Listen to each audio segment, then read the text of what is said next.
Los falsos maestros son como la mala hierba, eso crece por doquier. No podemos estar al día. ¿Te quieres defender de las falsas doctrinas? Conoce bien el Evangelio. Vuelve sobre esta carta de Pablo a los romanos una y otra vez hasta que el Evangelio esté tan entretejido en tu mente y en tu corazón que tú seas capaz de identificar cualquier distorsión a kilómetros de distancia. El video que verás a continuación es un extracto de uno de mis sermones favoritos del pastor Sugel Michelén. Ponte cómodo y disfruta de esta gran enseñanza. Comencemos. Pablo dice, el Señor Jesucristo, en Mateo capítulo 7, versículo 15, advierte a sus discípulos: cuidaos de los falsos profetas que vienen a vosotros con vestidos de ovejas, pero por dentro son lobos rapaces. Vienen vestidos de ovejas, parecen ovejas del Señor, pero son lobos. Son lobos. Y esta es una advertencia que se repite una y otra vez en el Nuevo Testamento. Pedro nos dice en 2 de Pedro capítulo 2 versículo 1 que así como se levantaron falsos profetas entre el pueblo durante la era del Antiguo Testamento, así también habrá entre vosotros falsos maestros que introducirán encubiertamente herejías destructoras. Esto no es una mera posibilidad. Pedro dice, el diablo se encargará de introducir entre vosotros falsos maestros. Los falsos maestros siempre van a estar allí haciendo daño.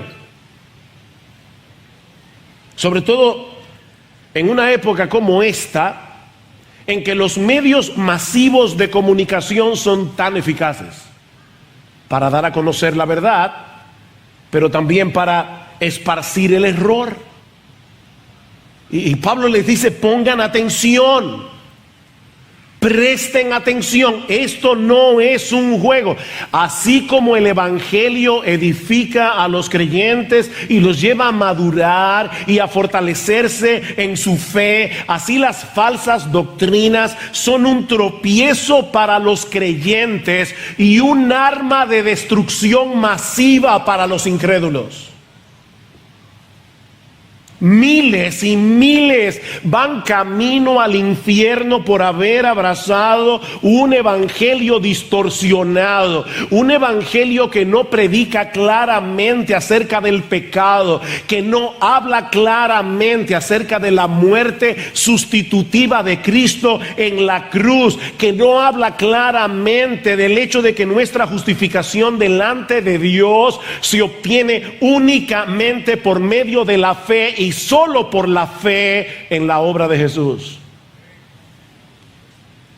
Uno de los ataques más fieros de Satanás a través de toda la historia de la iglesia ha sido precisamente en contra de la gloriosa doctrina de la justificación por medio de la fe sola y de las implicaciones prácticas de abrazar este evangelio.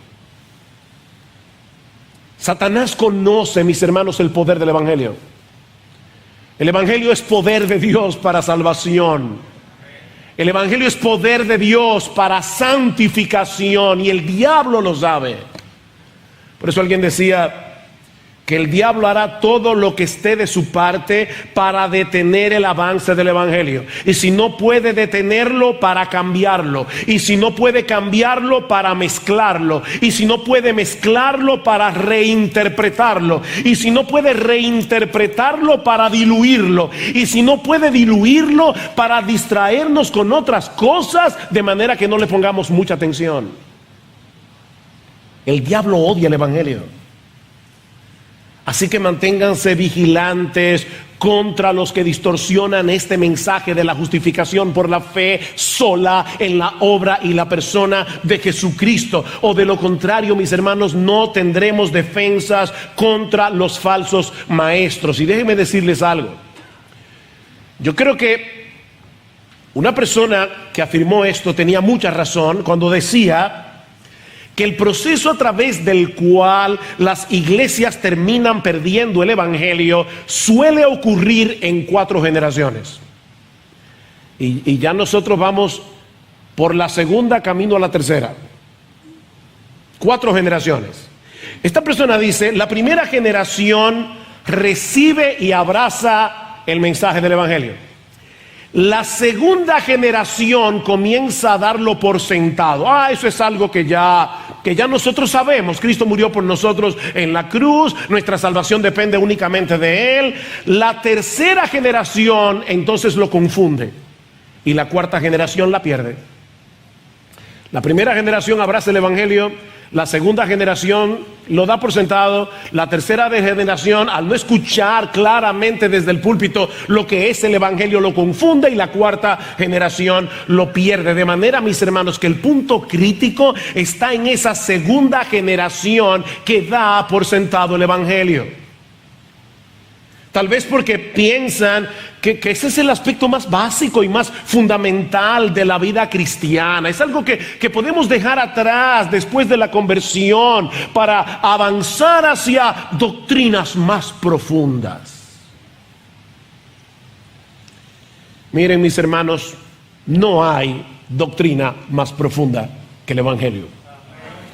El Evangelio es el eje central alrededor del cual gira la vida cristiana. El Evangelio es la armadura que nos protege contra las falsas doctrinas. Si tú quieres protegerte de los falsos maestros, déjame darte una buena noticia. Tú no tienes que dedicarte ahora a conocer todas las distorsiones doctrinales que surgen constantemente en el mundo evangélico, porque no vas a poder estar al día. Los falsos maestros son como la mala hierba, eso crece por doquier. No podemos estar al día. ¿Te quieres defender de las falsas doctrinas? Conoce bien el Evangelio. Conoce bien el Evangelio. Vuelve sobre esta carta de Pablo a los romanos una y otra vez hasta que el Evangelio esté tan entretejido en tu mente y en tu corazón que tú seas capaz de identificar cualquier distorsión a kilómetros de distancia. Conoce el Evangelio. Debemos apertrecharnos con un buen entendimiento de las doctrinas más importantes de la Biblia. ¿Para qué? Dice Pablo, para que ya no seamos niños fluctuantes. Efesios capítulo 4, versículo 14. Para que ya no seamos niños fluctuantes, llevados por doquiera de todo viento de doctrina, por estratagema de hombres que para engañar emplean con astucia las artimañas del error. Por eso tenemos una confesión de fe en la iglesia. La confesión de fe no está por encima de la Biblia. Pero déjame decirte algo, no basta con que tú digas, no, yo creo en la Biblia. No, porque hasta los herejes dicen que creen en la Biblia. Lo importante es que tú puedas definir qué es lo que tú crees que la Biblia enseña acerca de las doctrinas más importantes. Y eso es lo que hace precisamente una confesión de fe. Son nuestras paredes doctrinales. Estos falsos maestros son astutos, son peligrosos, dice Pablo, parecen ovejas. No lo olvides, ellos no van a aparecer delante de ti con una tarjeta de presentación, fulano de tal, falso maestro. No, son mensajeros de Satanás, dice Pablo en 2 Corintios capítulo 11, que se disfrazan como ángeles de luz. Mensajeros de Satanás disfrazados. Nosotros tenemos un protocolo, ¿verdad?, para evitar el contagio del coronavirus. Así que los médicos nos dicen guarden por lo menos 6 pies de distancia, porque la saliva cargada de virus más o menos pueden llegar hasta ahí. Entonces uno guarda la distancia social. Bueno, mis hermanos, lo que Pablo nos está diciendo aquí en este texto es que nosotros debemos tener un protocolo para no dejarnos contagiar de los errores doctrinales de los falsos maestros. Por eso es que Pablo les dice, no solamente manténganse alerta, dice evítenlos. Evítenlos. Esta gente sabe cómo convencer a los incautos, a los ingenuos, con palabras suaves y lisonjeras. Ellos te dicen lo que tú quieres oír. Y terminan dividiendo las iglesias, terminan arruinando a los que abrazan sus enseñanzas.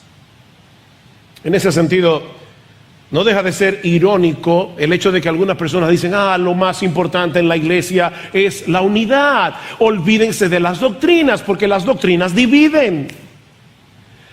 No, mis hermanos, la verdadera unidad se logra precisamente cuando tenemos acuerdo en las verdades doctrinales de la iglesia. Son las doctrinas las que producen unidad, verdadera unidad en la iglesia. Sí, podemos tener criterios diversos con respecto a doctrinas que son secundarias. Hay aspectos de la fe que no nos vamos a perder por no estar todos de acuerdo en si el Señor viene 7 años antes de la tribulación o 7 años después o cuándo. Pero sí en que el Señor viene. Lo esencial es que Cristo viene. Los detalles de la venida no son esenciales. No que no sean importantes, es que no son esenciales. Nosotros podemos tener diferencias. Podemos tener diferencias de criterios en asuntos personales. ¿Recuerdan lo que Pablo nos enseñó en Romanos capítulo 14? Uno piensa que no puede comer de todo, otro piensa que sí, uno piensa que no se debe beber vino, otro piensa que sí. Bueno, hay diferencias de criterios en la iglesia, no hay problemas. Pero no con respecto a las doctrinas fundamentales de nuestra fe. Lo que Pablo nos está diciendo aquí es: divídanse de los que los quieren dividir. Hay una división saludable. Divídanse, evítenlos, cuídense de los falsos profetas del evangelio de la prosperidad, por ejemplo. Cuídense de los falsos profetas, de los falsos apóstoles de la prosperidad. Cuídense de los que no predican claramente la obra expiatoria de Cristo en la cruz. Cuídense de los que no proclaman claramente el mensaje de la justificación por la fe sola. Cuídense de los predicadores que tuercen las escrituras, citando textos fuera de contexto para enseñar herejías que suenan bíblicas, pero siguen siendo herejías. Observen con cuidado, mis hermanos, si lo que el predicador está diciendo es lo que el texto bíblico realmente enseña. Él está mostrando el texto en su contexto, porque de lo contrario vas a ser extraviado. Hace unos años